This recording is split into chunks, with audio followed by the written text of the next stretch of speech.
बड़ा क्रोध आ रहा है तेरे पर। नारद जी वहीं पहुंच के दक्ष के पास में बोले, क्या कह रहे हो भैया, लाओ मुझ पर क्रोध कर लो थोड़ा सा।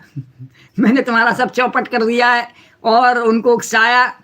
दक्ष को क्रोध तो आ ही रहा था, तो बोले दक्ष वाचा, अहो असारो साधु नाम साधु लिंगे नस्तया असाधत्वा कार्य भरकाणाम और भिक्षु मार्गा प्रदर्शितः रणस्त्रवीराई मुक्तानाम आमी मांसित कर्मणाम और विद्याता श्रेयस पापा लोका योरुभयो कृतः एवं तम नृक्रोशो बला बालानां मत विध्वरे पार्षद मध्ये चरसे यशोहा नरपत्रपः ननु भागवता नित्यं भूतानुग्रह कातरा रते त्वां स्वलग्नं वै वैरंकार अवैरणां नेत्थं पुंसां विरागस्यात्वा केवलना मृषा मन्यसे यदुपशमं स्नेहपाशा नृकन्तनं नानुभूय न जानामि जानाति पुमान् विषय तीक्ष्णातां नानुभूय न जानाति पुमान् विषय तीक्ष्णताम् और निर्विद्येत स्वयं तस्मान् तथा भिन्नधि परे यज्ञस्त्वं कर्म संधानं साधूनां ग्रहमेधनाम् और कृतावानसि दुर्मर्षं विप्रियं तव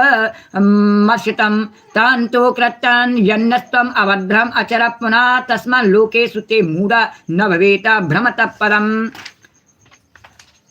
प्रजापति दक्ष ने कहा, अरे दुष्ट, तुमने झूठ मूठ साधुओं का बाना पहन रखा है, ये बीड़ा हाथ में लेके मूर्ख बना रहे हो नारायण नारायण करके सबको। हमारे भोले वाले बालकों को भिक्षुकों का मार्ग दिखा के तुमने सबको भिखारी बना दिया। हम प्रजापति राजा सब पे शासन करने के लिए मैंने उनको भेजा, इसलिए तपस्या करने के लिए भेजा, और तेने उनको भिखारी बना दिया। तुमने हमारा बड़ा अपकार किया, बहुत बुरा किया तेने मेरा। अभी उन्होंने ब्रह्मचर्य से ऋषि ऋण, यज्ञ से देव ऋण और पुत्रोत्पत्ति से पितृ ऋण नहीं उतारा था। उन पर 3-3 कर्जे थे। उन्हें अभी कर्म फल की नश्वरता के संबंध में भी कुछ विचार नहीं था। अभी वो जानते ही नहीं थे, उन्होंने कोई कर्म नहीं किया तो वो कैसे जाने कि कर्म करना है कि नहीं करना है। परंतु पापात्मन, नारद जी से कहा, पापात्मन, तुमने उनके दोनों लोकों का सुख चौपट कर दिया। न तो इस लोक में तुमने उन्हें सुख लेने दिया और न वो उस लोक में सुख के अधिकारी बने। सचमुच तुम्हारे हृदय में दया का नाम भी नहीं है। और नारद जी से क्या कहा, तुम्हारे हृदय में दया का नाम भी नहीं है। तो इस प्रकार बच्चों की बुद्धि बिगाड़ते फिरते हो। तुमने भगवान के पार्षदों में रहकर उनकी कीर्ति में कलंक ही लगाया। बोले हो तो तुम भगवान के पार्षद, पर तुमने उनकी कीर्ति में कलंक ही लगाया। सचमुच तुम बड़े निर्लज्ज हो। मैं जानता हूं कि भगवान के पार्षद सदा सर्वदा दुखी प्राणियों पर दया करने के लिए व्यग्र रहते हैं, परंतु तुम प्रेम भाव का विनाश करने वाले हो। तुम उन लोगों से भी बैर करते हो जो किसी से बैर नहीं करते। हमारा तुम्हारा क्या बैर था, तुमने मेरे बच्चों को बिगाड़ दिया। यदि तुम ऐसा समझते हो कि वैराग्य से ही स्नेह पास विषयाशक्ति का बंधन कट सकता है, तो तुम्हारा यह विचार ठीक नहीं है। नहीं है तुम्हारा विचार ठीक, क्योंकि तुम्हारे जैसे झूठ मूठ वैराग्य का स्वांग भरने वाले किसी को वैराग्य नहीं हो सकता। बताओ, नारद जी से कह रहा है झूठ मूठ। नारद जी से सुन ले, हाँ हाँ हाँ ठीक है।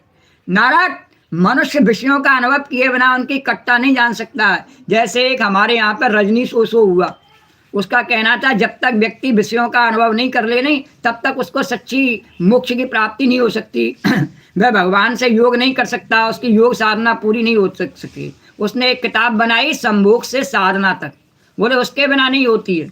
ऐसे ही दक्ष ने कहा कि अरे उसके बिना, उसको जब तक विषयों, और ये पता नहीं दक्ष को कि एक बार विषयों में जब पड़ जाता है तो फिर वो उस मार्ग पर चल ही नहीं पाता है। पर बोला, नारद जी से कहने लगा, नारद, मनुष्य विषयों का अनुभव किए बिना उसकी कट्टा नहीं जान सकता है। इसलिए उनकी दुख रूपता का अनुभव होने पर स्वयं जैसा वैराग्य होता है वैसा दूसरों के बहकाने से नहीं होता है। पहले बहका दिया हमारे बच्चों को। हम लोग सदगृहस्थ हैं। हम कैसे हैं? सदगृहस्थ हैं, अपनी धर्म मर्यादा का पालन करते हैं। एक बार पहले भी तुमने हमारा सही अपकार किया था। पहले मैंने 10,000 भेजे, तब तेने उनको बिगाड़ दिया है, तब हमने उसे सह लिया। मैंने कहा कोई बात नहीं है, नारद हमारा भैया है, कोई बात नहीं है। और तुम तो हमारी वंश परंपरा का छेद करने पर ही उतारू हो रहे हो। अब ये 1,000 भेजे, ये भी तेने बिगाड़ दिया। मैं कहाँ तक पैदा किए जाऊँ बता। अरे तुम तो हमारी वंश परंपरा का छेद करने पर ही उतारू हो रहे हो। तुमने फिर हमारे साथ वही दुष्टता का व्यवहार किया, नहीं माना। इसलिए मूड जाओ, लोक लोकांतरों में भटकते रहो और कहीं भी तुम्हारे लिए ठहरने